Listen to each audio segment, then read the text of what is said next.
में कोरोना की तीसरी लहर का कहर। 24 घंटे में कोरोना के 3,06,064 नए मामले सामने आए। 439 की जान गई। इलाज के बाद 2,43,495 मरीज रिकवर हुए। देश में पॉजिटिविटी रेट अब 17.78% है।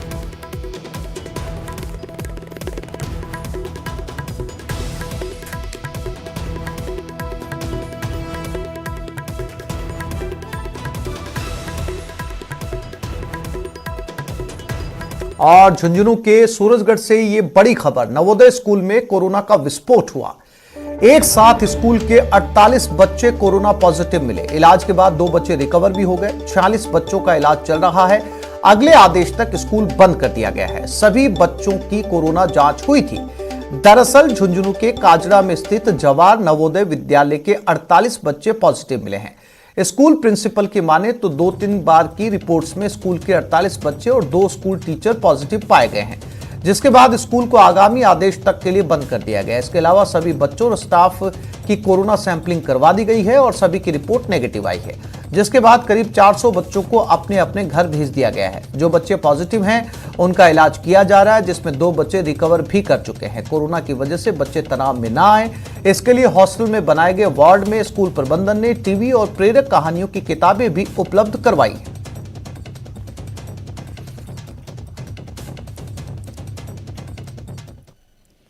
जितने भी बच्चे जो कोविड पॉजिटिव पाए गए हैं वो सब नॉर्मल हैं और सारे एसिम्प्टोमेटिक हैं। उनको सेपरेटली ही गर्ल्स को और बॉयज़ को उनकी डॉर्मेट्रीज में क्वारंटीन कर दिया गया है। और it's a big relief to all of us that कि सारे ही बच्चे जो हैं वो एसिम्प्टोमेटिक हैं और मेडिकेशन जो टीम है वो रेगुलर मॉनिटरिंग कर रही है।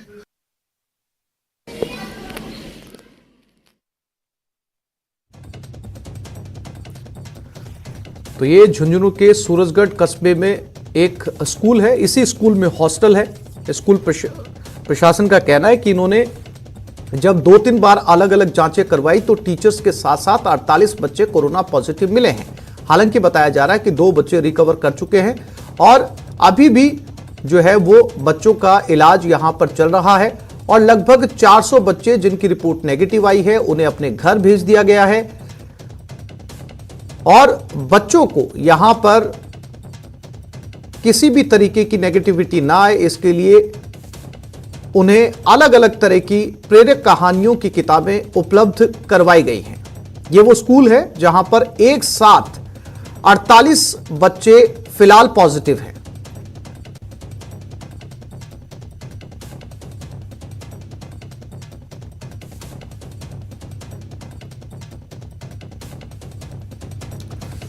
और कृष्ण शेखावत हमारे साथ झुंझुनू से जुड़ गए हैं। कृष्ण, कितने बच्चे इस स्कूल में पढ़ते थे, यानी कि इस हॉस्टल में, और जो है 48 बच्चे पॉजिटिव आए, क्या इनकी सैंपलिंग एक बार में करवाई गई थी या अलग अलग सैंपलिंग के अंदर 48 बच्चे पॉजिटिव आए हैं? जी आसिफ, मैं आपको बताना चाहूंगा कि ये काजड़ा की नवोदय स्कूल है और इसमें करीबन 400 बच्चे हैं वो अध्ययनरत थे और इनकी अलग अलग सैंपलिंग करवाई गई थी और करीब 48 बच्चे हैं वो पॉजिटिव आए हैं। इनके बाद अलग अलग इनको आइसोलेशन में रखा गया है। वहीं 2 बच्चे नेगेटिव हो गए। इनमें परिजनों को इनकी जो डेली अपडेट है वो प्रिंसिपल संजय यादव के द्वारा दी जा रही है और बच्चे हैं वो उनका ध्यान लगा रहे, इसके लिए अध्ययन की भी इनके लिए टीवी और किताबों की व्यवस्था अलग से उपलब्ध करवाई गई है। जी आसिफ, क्या बच्चे कृष्ण अपने पेरेंट्स से बात कर पा रहे हैं? बच्चों की पेरेंट्स से बात हो पाती है? इस तरह की कोई व्यवस्था स्कूल ने की है? जी, मैं आपको बता दूं कि प्रिंसिपल जो संजय यादव है उनके द्वारा रोजाना परिजनों को अपडेट की जाती है और जैसे मान लो कि परिजन वीडियो कॉन्फ्रेंसिंग के जरिए अगर उनके हाल जानना चाहें तो उसके लिए भी स्कूल प्रबंधन की ओर से व्यवस्था की गई है। आसिफ जी कृष्ण, जानकारी के लिए आपका धन्यवाद। तो फिलहाल ये सभी बच्चे अपने पेरेंट्स के साथ बातचीत कर पा रहे हैं, इसी हॉस्टल में हैं और वीडियो कॉन्फ्रेंसिंग की व्यवस्था की गई है। इनके पेरेंट्स इनके साथ वीडियो कॉन्फ्रेंसिंग के जरिए बातचीत कर पा रहे हैं। झुंझुनू का ये स्कूल जहां पर 48 बच्चे फिलहाल पॉजिटिव हैं।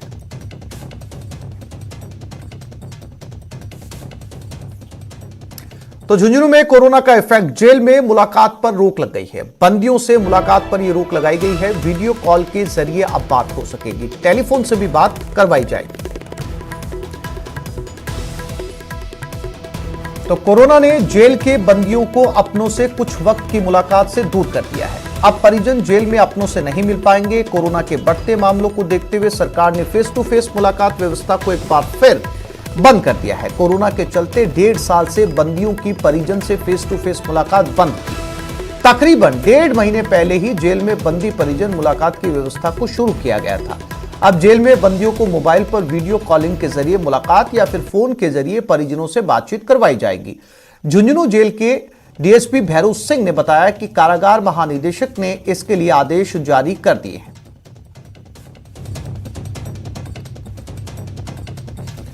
तो अब अगर कैदियों से मिलना हो तो जेल प्रशासन ने ऐसी व्यवस्था की है कि जिस समय परिजनों की मुलाकात होगी उसी समय वो फोन कॉल पर या वीडियो कॉन्फ्रेंसिंग के जरिए अपने परिवार वालों से बातचीत कर सकेंगे।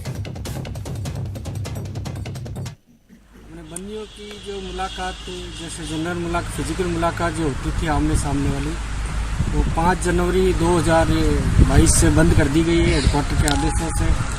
कारण वही कोरोना महामारी बढ़ रही है। मात्र अभी जो बंदियों की जो अपना एसटीडी से बात करवाना है और जो है जो वीडियो कॉलिंग सिस्टम है, ई मुलाकात जो बोलते हैं अपन, वो सिस्टम चालू है।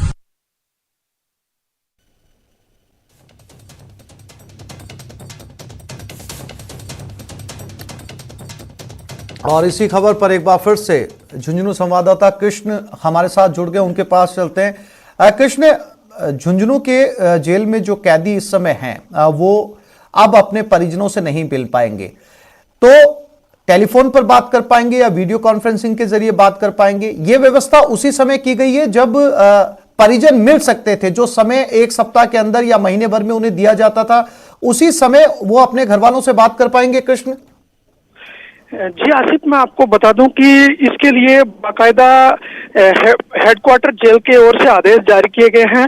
उसी के बाद एक कोरोना के बढ़ते मामलों के चलते ये निर्णय लिया गया है। अभी जेल की जो पिछले दिनों निर्माण के दौरान ढह गई थी, उसके चलते अभी तो ये सब व्यवस्था नहीं कर पाए हैं। जैसे ही इस दीवार की जो ऊंचाई है वो 10 से 15 फुट हो जाएगी, उस बाद है वो वीडियो कॉन्फ्रेंसिंग और जो टेलीफोन है उसके जरिए परिजनों की मुलाकात।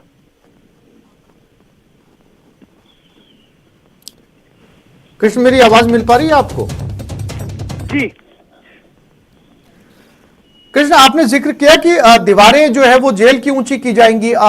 इसका परिवार के लोगों से वीडियो कॉन्फ्रेंसिंग से या फोन से क्या सीधा संबंध बताया है जेल प्रभारी ने? ये जेल प्रभारी का मानना है कि जो पिछले दिनों जो दीवार थी वो निर्माण कार्य के दौरान ढह गई थी, तो सुरक्षा की दृष्टि से देखते हुए एक बार जो है वो दीवार की ऊंचाई जब तक ऊंची नहीं की होती तब तक इसको पोस्टपोन रखा गया है। जैसे ही दीवार की ऊंचाई हो जाएगी तो उसके बाद जो वीडियो कॉन्फ्रेंसिंग और जो टेलीफोन के माध्यम से परिजनों से मुलाकात का है वो होगा। कृष्ण, जानकारी के लिए आपका धन्यवाद।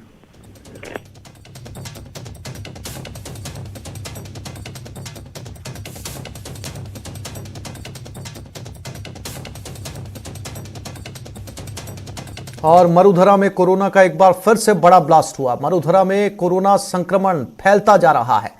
24 घंटे में 14,112 नए मामले सामने आए। 24 घंटे में कोरोना से 19 की जान गई। प्रदेश में अब 93,442 एक्टिव केस मौजूद हैं। 24 घंटे में 9,884 मरीज रिकवर हुए।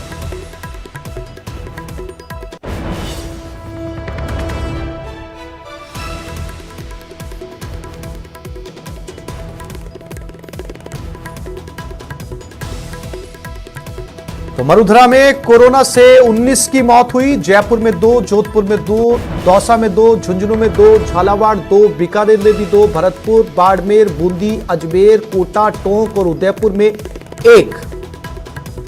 और चलिए अब आपको ग्राफिक्स के जरिए बताते हैं कि राजस्थान में कोरोना का ग्राफ किस तरीके से बढ़ रहा है।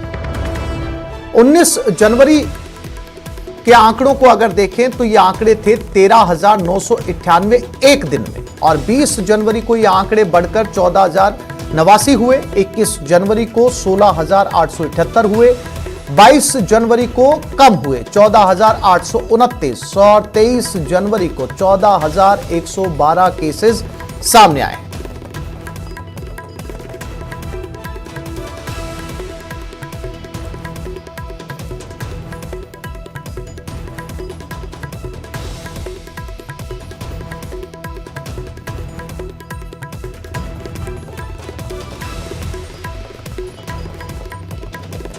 आज से कोरोना की नई गाइडलाइन प्रदेश में लागू हुई है। नई गाइडलाइन शादी में 100 लोगों को इजाजत मिलेगी।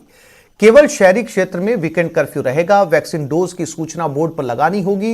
1 फरवरी से दफ्तर के बाहर पोस्टर चस्पा करना होगा।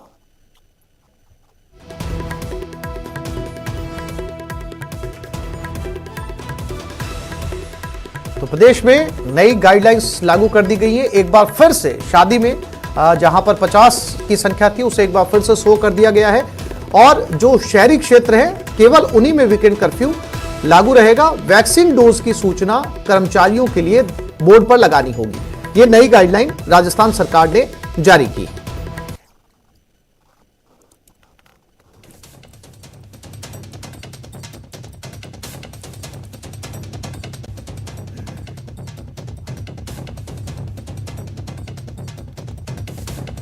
तो अब जो शहरी क्षेत्र हैं, यानी कि जहां पर आवागमन ज्यादा रहता है, भीड़ भाड़ ज्यादा रहती है, उन्हीं जगह पर वीकेंड कर्फ्यू लागू रहेगा। यानी कि जो छोटे कस्बे हैं, छोटे गांव हैं, वहां पर वीकेंड कर्फ्यू नहीं रहेगा। वहां के दुकानदार या वहां के बाजार खुल सकेंगे। एडवांस बुकिंग कैंसिल करने पर होटल संचालकों को पैसे लौटाने होंगे।